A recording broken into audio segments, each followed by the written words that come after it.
বিবাহের পরে যেটা হবে সেটা হলো বাসর রাত। বাসর রাতের জন্য বর কনেকে সাজাতে হবে, বাসর রাতের জন্য কনেকে সাজাতে হবে, এটাই চূড়ান্ত। বাসর ঘর সাজাতে হবে, এটাই ঠিক। তবে ভাবি কনেকে সাজাবে না, বাসর ঘর সাজাবে না। যদি ভাবি, চাচাতো বোন, খালাতো বোন বাসর ঘর সাজায়, তাহলে বিবাহের সূচনাতেই চেনা এই পরিবারে কোনোদিন বরকত হতে পারে না। কনেকে সাজাতে হবে। আয়েশা রাদিয়াল্লাহু তাআলা আনহা বলেন, আমি আমার বান্ধবীদেরকে নিয়ে এক দোলনাতে খেলাচ্ছিলাম। আমরা একদিকে আছি, কিছু বান্ধবী একদিকে আছে, একদিক উঁচু হলে একদিক নিচু হয়। এরকম অবস্থায় আমার মা আমাকে ডাকলেন, আয়েশা। আমি দৌড় দিয়ে আসলাম। আমার মা একটু পানি নিয়ে আমার মুখের হাতের ধুলোবালিগুলো মুছে ধুয়ে দিলেন। তারপর একটা ঘরে নিয়ে গেলেন, দেখি সেখানে আনসারীদের মহিলা। বিষয়টা বুঝতে পারলাম না, এই ঘরে আমাকে নিয়ে আসলো কেন? আনসারীদের মহিলারা আমাকে সুন্দরী করে সাজালেন। আসমা বিনতে ইয়াজিদ রাদিয়াল্লাহু তাআলা আনহা বলেন, কাইয়ামতু আয়েশা তালি রাসূলিল্লাহ সাল্লাল্লাহু আলাইহি সাল্লাম, আমি আয়েশাকে রাসূলের জন্য সুন্দরী করে সাজালাম। তবে কি দিয়ে সাজিয়েছেন এই কথা আয়েশা উল্লেখ করেননি। তিনি বলেন, আমাকে সুন্দরী করে সাজালেন। আমি বলছি, বিউটি পার্লারে যা কিছু পাওয়া যায় সব কিছু দিয়ে সাজানো যায়, তবে বিউটি পার্লারে ঢোকা যাবে না। কেন? বিউটি পার্লারে যে মেয়েটা আছে তার সামনে মাথার কাপড় নামানো যাবে না। বিউটি পার্লারে যা কিছু আছে সব কিছু নিয়ে এসে মেয়েকে ঘরে সাজানো যায়। উল্লেখ্য যে নখে নেইল পালিশ লাগানো যাবে না। নখের নেইল পালিশ লাগানো হচ্ছে ইহুদি খ্রিস্টানদের পতিতালয়ের মেয়েদের বৈশিষ্ট্য। নখে নেইল পালিশ ব্যবহার করা ইহুদি খ্রিস্টানদের পতিতালয়ের মেয়েদের বৈশিষ্ট্য। নখে নেইল পালিশ ব্যবহার করা ইহুদি খ্রিস্টানদের পতিতালয়ের মেয়েদের বৈশিষ্ট্য। জরুরি ভিত্তিতে নখে মেহেদি লাগাতে হবে। হাতের নখে তো মেহেদি দিতে হবেই, পায়ের নখেও মেহেদি দিতে হবে। মেহেদি দিতে মহিলারা বাধ্য, দিতেই হবে। বাধ্য কেন? আল্লাহর নবী একজন মহিলার হাত থেকে একটা পত্র নিলেন, সেই মহিলার হাতে নখে মেহেদি দেওয়া ছিল না। তিনি হাতের নিন্দা করে বললেন, আয়াদু রাজুলিন ইমরা, এই হাতটি মহিলার না পুরুষের? যদি মহিলার হয় তাহলে মেহেদি নেই কেন? তার মানে পুরুষেরা কখনো হাতে মেহেদি লাগাতে পাবে না। হাতের নখে তো তারা মেহেদি দিবেই দিবে, পায়ের নখেও মেহেদি দিতে বাধ্য। কখনো ভুলেও নেল পালিশ নখে দিতে পাবে না।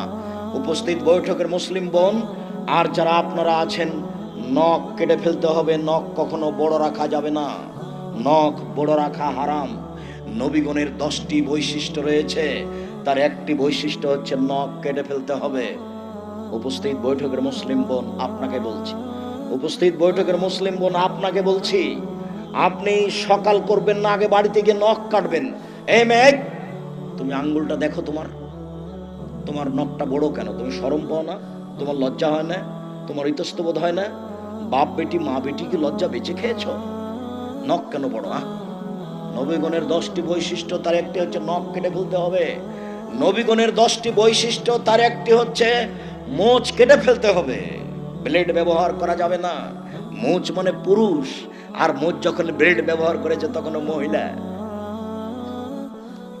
কেঁচি দিয়ে মোচ কেটে ফেলতে হবে। নবীগণের 10টি বৈশিষ্ট্য, তার একটি হচ্ছে বগলের লোম উঠিয়ে ফেলতে হবে। পুরুষ নারী একই হুকুম, ব্লেড ব্যবহার করা হবে না। নবীগণের 10টি বৈশিষ্ট্য, তার একটি হচ্ছে নিচের লোম পরিষ্কার করতে হবে ঊর্ধ্বে টাইম 40 দিন, যেভাবে সম্ভব, যা দিয়ে সম্ভব। পুরুষ নারীর একই হুকুম। নবীগণের 10টি বৈশিষ্ট্য, তার একটি হচ্ছে নখ কেটে ফেলতে হবে। জরুরি ভিত্তিতে বিউটি পার্লারে যা কিছু আছে সব ব্যবহার করা যাবে, তবে কপালে টিপ দেওয়া যাবে না।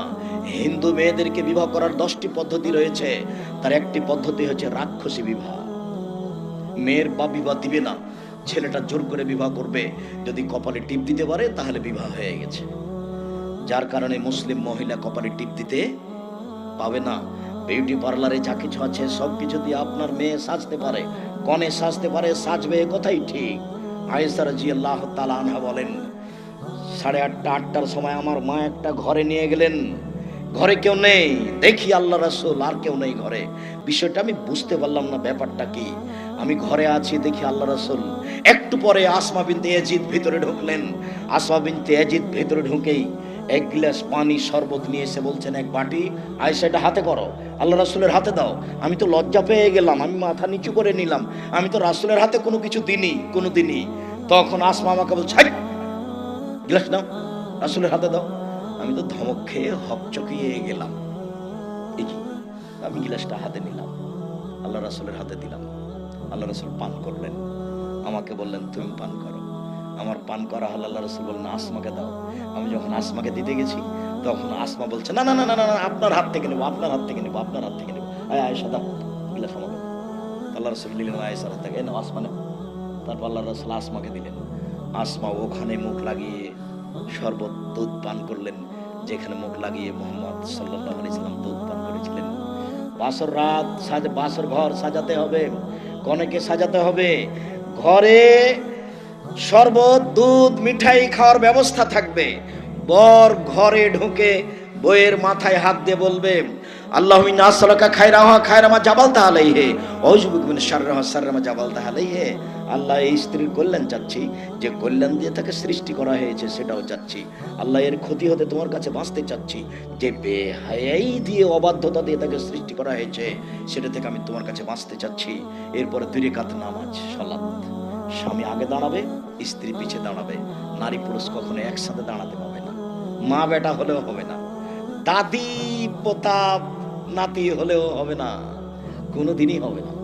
স্বামী স্ত্রী পাশাপাশি দাঁড়াতে পারে কখন? আপনি আপনার সালাত আদায় করছেন, আপনার স্ত্রী তার নিজেরটা করছে, তখন পাশে দাঁড়াতে পাবেন। বুঝা যায়নি মনে হয়? স্পষ্ট হয়েছে তো? আপনি আপনারটা পড়ছেন আর আপনার স্ত্রী তারটা পড়ছে, তখন পাশাপাশি দাঁড়াতে পাবেন। একই সালাত, তখন পাশাপাশি দাঁড়াতে পাবেন না। আপনি আপনার মায়ের পাশে দাঁড়াতে পাবেন না। আপনাকে আগে হতে হবে আর ওনার মাকে পিছে হতে হবে, পাশাপাশি একসাথে সালাত আদায় করতে পারবেন না। 2 রাকাত সালাত হবে আপনার ইমামতিতে। তারপর দাম্পত্য জীবন হবে দুয়ার মাধ্যমে। এবার সকালবেলায় ওখানে একটা কথা ছেড়ে এসেছি, যখনই বিবাহ পড়ানো হচ্ছে, কথা সংক্ষিপ্ত করতে এসেছি তো খুব তাড়াতাড়ি শেষ করি। কথা সংক্ষিপ্তের একটা জায়গা ছিল, যখনই বিবাহ পড়ানো হয়েছে, দিনাজপুরের বিবাহ শেষ হয়ে গেল, লম্বা একটা হাত দিলে দোয়া হয়ে গেল, মানে নগদ বেদাত। কেউ জানে না কি বলতে হবে। যখন বিবাহের বৈঠক শেষ হয়ে যাবে তখন ইমাম সাহেব বা মেয়ের বাপ বলবেন, বারাকাল্লাহু লাকা ওয়া আলাইকা জামা বাইনাকুমা ফি খাইরিন। বর, তোমাকে আল্লাহ কল্যাণ দান করুক, তোমাদের উপরে আল্লাহ কল্যাণ দান করুক। ও বর, তোমাকে আর তোমার স্ত্রীকে আল্লাহ কল্যাণের উপরে রাখুক। রাসূল সাল্লাল্লাহু আলাইহি ওয়াসাল্লাম এই দোয়া পড়েন, বারাকাল্লাহু লাকা ওয়া আলাইকা জামা বাইনাকুমা ফি খাইরিন। তারপরে নতুন বউ বাড়িতে এসেছে, বাড়িতে আসার সাথে সাথে দাদি এসে দেখে বলছেন, দেখি রে তোর বউটা দেখার পরে নাকটা একটু মোটা। তখন বলছে, তোর বউটার নাকটা একটু মোটা। তার মানে দাদি কি পড়তে হবে দাদির জানা নেই। দাদি দেখতে এসে বউ দেখে বলবে, বারাকাল্লাহু লাকা ওয়া আলাইকা জামা বাইনাকুমা ফি খাইরিন। এটা দাদির পড়া প্রয়োজন ছিল। শুধু দিনাজপুর বলে আমি নিন্দা করিনি, সারা বাংলাদেশের কোনো গ্রামে, কোনো জায়গায়, কোনো থানায় নতুন বউ বাড়িতে আসলে তাকে সামনে রেখে দোয়া পড়তে হবে তার জানা নাই। যেদিন বাসর রাত হলো, সকালে অনুষ্ঠান হবে বিশাল। সারা দিনাজপুর শহরের মানুষকে রান্না করে খাওয়াতে হবে।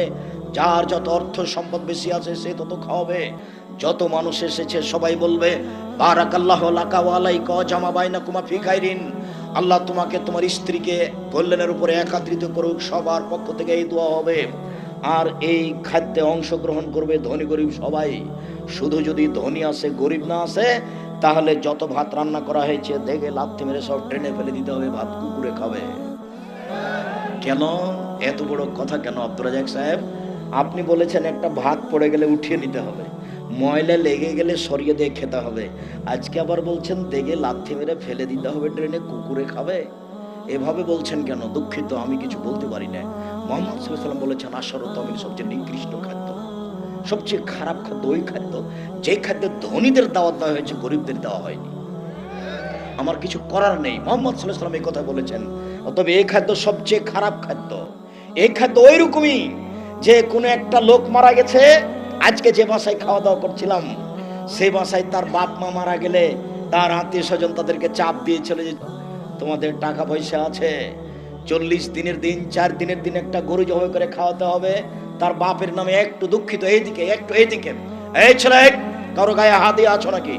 রেডি হও, জরুরি কথা। উপস্থিত বৈঠকের মুসলিম বোন একটু খেয়াল করেন, এদিকে একটু লক্ষ্য করেন তো, শুনেন এদিকে।